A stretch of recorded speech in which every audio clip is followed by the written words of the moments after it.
नमस्कार। बिहार तक में आपका स्वागत है और मैं हूं सुजीत। बिहार में आजकल जो हो रहा है वो बिल्कुल ठीक नहीं हो रहा है। जो युवा नौकरी मांगने पटना आते हैं उन पर पुलिस लाठियां चलाती है। पिछले 10 दिनों में आज दूसरी बार यह घटना घटी है जब अभ्यर्थियों पर पुलिस ने लाठीचार्ज किया।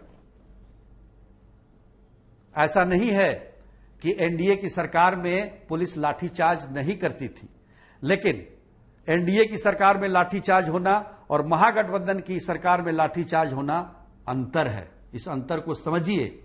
युवा इस सरकार से, वर्तमान महागठबंधन की सरकार से काफी आशावान हैं, उम्मीद लगाए बैठे हैं। उन्हें लगता है कि ये सरकार उन्हें नौकरी देगी, जो एनडीए की सरकार नहीं कर पाई बिहार में। इसी को लेकर आप देखिए लगातार इस तरह से प्रदर्शन युवाओं के द्वारा किया जा रहा है और पुलिस लाठीचार्ज कर रही है। सबसे बड़ी बात कि आज बीपीएससी के अभ्यर्थी आए तो थे बीपीएससी के अध्यक्ष से बातचीत करने, ये समझने कि आप जो नया पैटर्न ला रहे हैं बीपीएससी की परीक्षा में, प्रारंभिक परीक्षा में, वो है क्या। बहुत सारे अभ्यर्थी इस बात को समझ नहीं पा रहे हैं कि आखिर ये नया पैटर्न है क्या। परसेंटेज तो समझते हैं, परसेंटाइल क्या होता है ये नहीं समझ पाते हैं।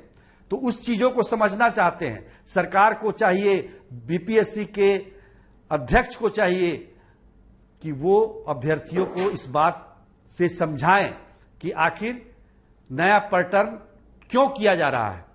अब ये समझिए कि 8 मई 2022 को जो परीक्षा रद्द हुई थी बीपीएससी की, प्रारंभिक 67वीं बीपीएससी की, उसके एवज में सरकार 20 और 22 सितंबर को प्रारंभिक परीक्षा ले रही है, लेकिन पैटर्न बदल दिया।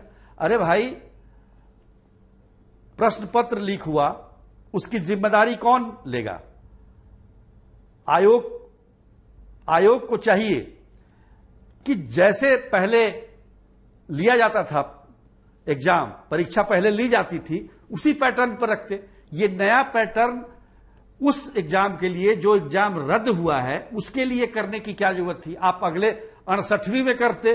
आप 67वीं में जो उम्मीदवार इसकी तैयारी कई वर्षों से कर रहे थे, उनको अचानक से आप नया पैटर्न दे दें और परसेंटाइल के माध्यम से उन्हें नंबर मिले, तो फिर वो तो नाइंसाफी होगी। और इसी बात को लेकर अभ्यर्थी नाराज हैं, सड़कों पर उतरे और पुलिस की लाठियां भी खाई।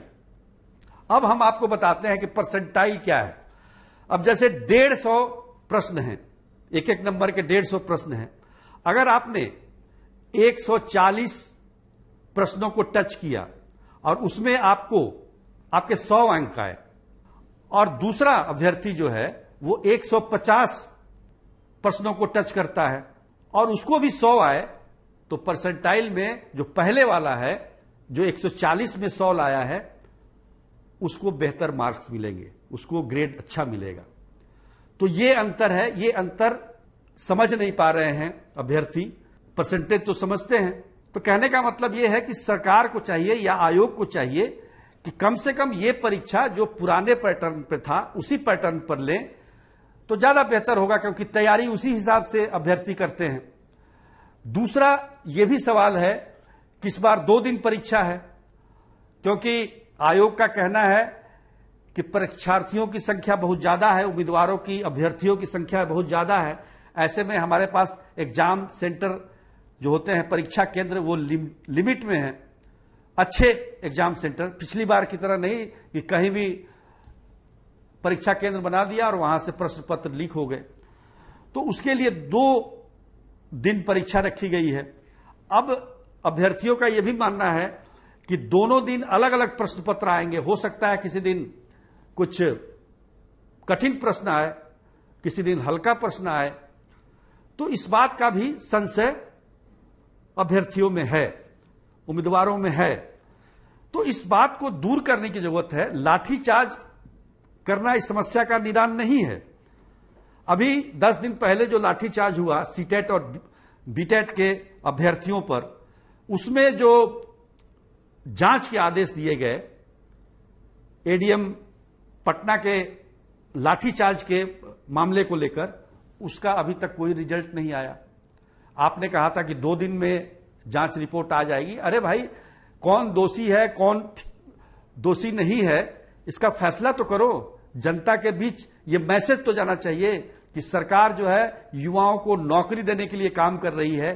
कई विभागों से ये खबर आ रही है कि यहां पर इतने वैकेंसी हैं, यहां पर इतने वैकेंसी हैं, लेकिन उनकी भर्ती कैसे होगी, वो कब वो नौकरी पा जाएंगे, ये चीज, इन चीजों का ध्यान रखने की जरूरत है। सरकार को इस पर ध्यान देने की जरूरत है, क्योंकि युवाओं को आपने 10 लाख नौकरी देने का वादा किया था, मुख्यमंत्री ने 10 क्या 20 कर दिया गांधी मैदान में स्वतंत्रता दिवस के अवसर पर। तो ऐसे में कुछ तो नौकरी आप दें ताकि युवाओं को भरोसा हो।